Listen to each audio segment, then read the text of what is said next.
এক বা দুই নয়, একসঙ্গে 7 স্ত্রীকে নিয়ে সুখের সংসার করছেন কুষ্টিয়ার রবিজুল। মায়ের মানত এবং শখের বশেই নাকি 7 বিয়ে করেছেন তিনি। বিয়ের পর থেকে এখন পর্যন্ত 7 স্ত্রী নিয়ে সুখেই সংসার করছেন তিনি।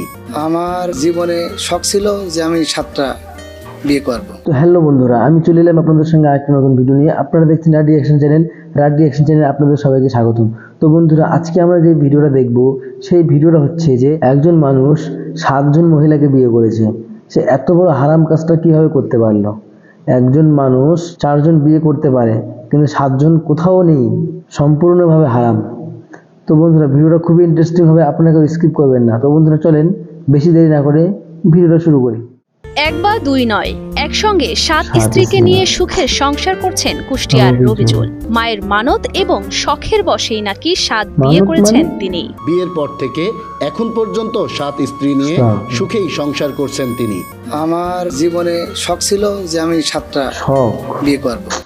গত কিছুদিন আগে রাজশাহীর এক যুবক 4 জন স্ত্রীর সঙ্গে সংসার করেছেন, সে বিষয়টি আপনারা দেখেছিলেন। কালকে থেকে আমরা দেখতে পাচ্ছি যে 7 জন স্ত্রী নিয়ে এক যুবক সংসার করছে, এবং এই 7 জন স্ত্রী নিয়ে যে সংসার করছে এটা নিয়ে আলোচনা সমালোচনা অনেক কিছুই হচ্ছে। সত্যিকার অর্থে নিউজটা দেখার পরে আমাদের কলিজাটা কেঁপে উঠেছে যে মানুষ আসলে বুঝলো কি। রাসূল আকরাম সাল্লাল্লাহু আলাইহি ওয়াসাল্লামের সাথে কিছু বিষয় ছিল খাস, এগুলো তার জন্যই আল্লাহ তাআলা নির্ধারণ করেছেন, আপনার আমার জন্য না। আমভাবে এগুলো আল্লাহ তাআলা আপনার আমার জন্য আল্লাহ সুবহানাহু ওয়া তাআলা আবশ্যক করেন নাই। একসঙ্গে 4 জন স্ত্রী একজন পুরুষ গ্রহণ করতে পারে, কিন্তু 7 জন স্ত্রী একসঙ্গে গ্রহণ করা সম্পূর্ণরূপে হারাম, সম্পূর্ণরূপে হারাম, সম্পূর্ণরূপে হারাম। আমি 3 বার বললাম। কারণ কি? আল্লাহ সুবহানাহু ওয়া তাআলা বলছেন সতী সাধ্যী যে সমস্ত মেয়েগুলো আছে সে মেয়েগুলোকে তোমরা বিয়ে করাও। যারা দাস দাসী, এখন তো দাস দাসীর বিষয় নাই, সুতরাং ওটা আলোচনার প্রয়োজন নাই। যে নারীদের বয়স হয়ে গেছে সে নারীদের বিয়ে শাদী করানোর কথা আল্লাহ সুবহানাহু ওয়া তাআলা বলেছেন।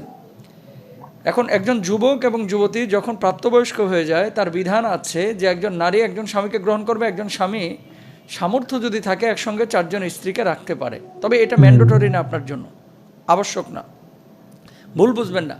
অনেকে মনে করে যে একাধিক স্ত্রী গ্রহণ করা এটা মনে হয় ম্যান্ডেটরি কোনো বিষয় বা অত্যাবশ্যক কোনো বিষয়। দেখেন, আবারও বলি, ইসলাম এটাকে আপনাকে উৎসাহিত করেনি। ইসলাম তাদের জন্য উৎসাহ দিয়েছে, কাদের?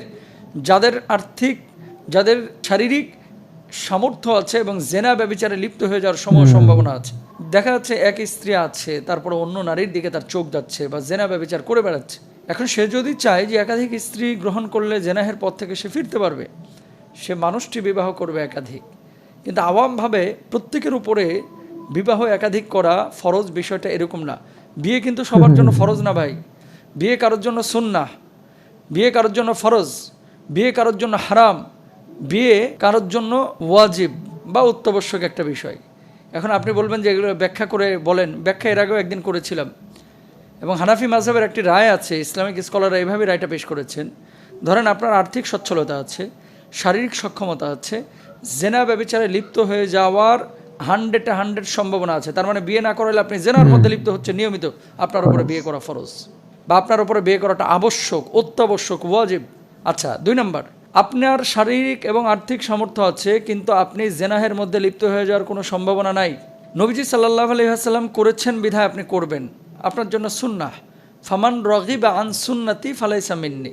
আল্লাহ রাসূল সাল্লাল্লাহু আলাইহি ওয়াসাল্লাম বলেছেন যে আমার সুন্নত থেকে মুখ ফিরিয়ে নিল সে আমার দলভুক্ত না। তো নবীজি বিয়ে করেছেন বিধায় আপনি করছেন, সুন্নাত পালনের জন্য আপনি সওয়াব পাবেন। বিয়ে শাদী কেউ যদি না করে, ধরেন তার শারীরিক সক্ষমতা নাই, আর্থিক সক্ষমতা নাই, মেয়েদের প্রতি আগ্রহ নাই, কোনো আসক্তি তার ভিতরে নেই, তার থেকে বংশ টিকিয়ে রাখাও সম্ভব না, এই ব্যক্তির বিয়ে করা, যদি সে সুন্নাহ পালনের জন্য করে সেটা ভিন্ন কথা, কিন্তু তার জন্য বিয়ে করা ইসলামিক স্কলাররা বলছে এটা জায়েজই নাই, এটা তার জন্য হারাম। কারণ কি, যে মেয়েটাকে বিয়ে করছে তার শারীরিক চাহিদা বা আক্ষেপ না থাকতে পারে, কিন্তু যে মেয়েটা তাকে বিয়ে করছে তার শারীরিক চাহিদা থাকতে পারে। তো সেক্ষেত্রে কী হবে, পরবর্তীতে বিশৃঙ্খলা বা ফিতনা দেখা যাবে। এই জন্য ইসলামিক স্কলাররা বলছেন তাদের জন্য হারাম, যাদের শারীরিক সক্ষমতা নেই, যাদের আর্থিক সক্ষমতা নেই, এবং যে মানুষগুলোর জেনা ব্যভিচারে লিপ্ত হয়ে যাওয়ার কোনো সম্ভাবনাও নাই, আসক্তি নেই কোনো নারীদের প্রতি, এরা বিয়ে করবে না। এদের জন্য বিয়ে করাটা নিষিদ্ধ।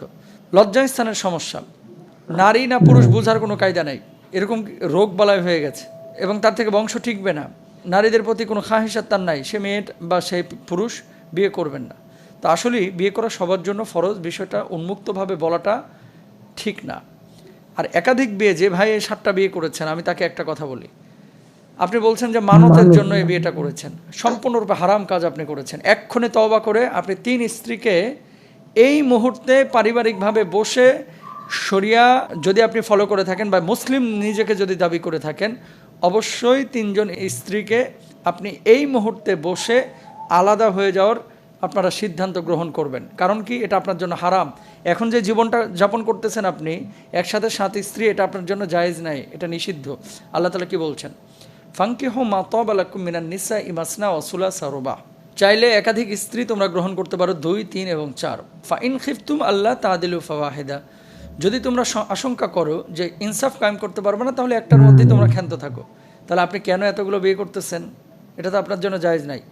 আপনি যদি অমুসলিম হয়ে থাকেন, আপনি যদি আল্লাহকে ফলো না করেন, শরিয়া বেসড কোনো কাজ যদি আপনার করার টার্গেট বা চিন্তা না থাকে, শরিয়া যদি ফলো না করেন, আপনার কথা ভিন্ন। কারণ আপনি ইসলামের যে ডিপ্লোম্যাটিক জোন, এই ডিপ্লোম্যাটিক জোনে আপনি এখনও প্রবেশ করেন নাই। আপনার ব্যাপারে কোনো মাসালা নাই, আপনার ইমান আছে না নাই, এটা আল্লাহ ছাড়া কেউ ভালো জানে না। সুতরাং যদি আপনি শরিয়া মানেন, অবশ্যই মুরব্বি নিয়ে বসেন, আলেমদের সাথে মশওয়ারা করেন, এবং এই মুহূর্তে আপনি 4-এর অধিক যে স্ত্রীগুলো আপনি রেখেছেন, এদের ব্যাপারে আপনি সিদ্ধান্ত গ্রহণ করেন এবং আলাদা হয়ে যাওয়ার আপনি চেষ্টা করেন। এটা আপনার জন্য মঙ্গলজনক হবে। আর যদি এটা না করেন, শরীয়তের একটা বিষয়কে আপনি ফলো না করে, আপনি বিশৃঙ্খল আচরণ করে আপনি যদি মনে করেন আমৃত্যু রেখে দেন, তাহলে সারা জীবন আপনি হারামের মধ্যে থাকলেন। এটা আপনার জন্য কিন্তু আমাদের পরামর্শ, ভালোবেসে আপনাকে এই পরামর্শ দিচ্ছি। আর বাংলাদেশে যারা আছেন এরকম যে একাধিক 4 জায়গায়, 5 জায়গায়, 6 জায়গায়, 7 জায়গায় বিয়ে করে রেখেছেন, আপনারাও কাজগুলো ঠিক করেন নাই। একসাথে 4-এর অধিক স্ত্রী গ্রহণ করা এটা ঠিক না। আশা করি আপনারা আমার কথা বুঝেছেন। আল্লাহ তাআলা আমাদের বোঝার তৌফিক দান করুন। ওয়া আনকিহুল আয়ামা মিনকুম ওয়াস-সালিহিনা মিন ইবাদিকুম ওয়া ইমাইকুম। সাদাকাল্লাহুল আযীম। وقال النبي صلى الله عليه وسلم يا معشر الشباب من استطاع منكم الباءة فليتزوج فإنه أغض للبصر وأحسن للفرج صدق رسوله النبي الأمين ونحن على ذلك من الشاهدين والشاكرين والحمد لله رب العالمين। সুপ্রিয় দর্শক, সমসাময়িক যে কোনো বিষয় আমরা আপনাদের সামনে ক্লিয়ার কনসেপ্ট যাতে করে আপনাদের তৈরি হয়, সেজন্য যখন শরীয়তের কোনো বিষয় আমাদের সামনে উপস্থাপিত হয়, আমরা সে বিষয়গুলো কথা বলার চেষ্টা করি কোরআন এবং সুন্নাহের আলোকে, যাতে করে আপনাদের স্বচ্ছ ধারণা তৈরি হয়।